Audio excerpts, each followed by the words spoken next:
এই অঙ্কটাতে বলেছে in a circular race 840 metre A and B start running in the same direction at the same time.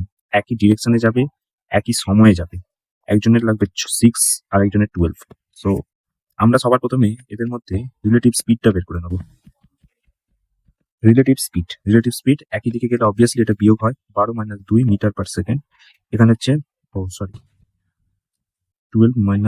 - 6 metre per second, এখান থেকে আসবে 6 metre per second. এটা হলো relative speed. How much time they will meet, তার মানে তারা এরপরে কখন আবার মিট করবে। তাহলে তাদের মধ্যে ডিস্টেন্স কত? ডিস্টেন্স হচ্ছে 840 মিটার অ্যান্ড স্পিড কত? স্পিড হচ্ছে 6 মিটার পার সেকেন্ড, কারণ এইটা তারা রিলেটিভ স্পিডে যাবে। ঠিক আছে, সো টাইমের ফর্মুলা আমরা কি জানি?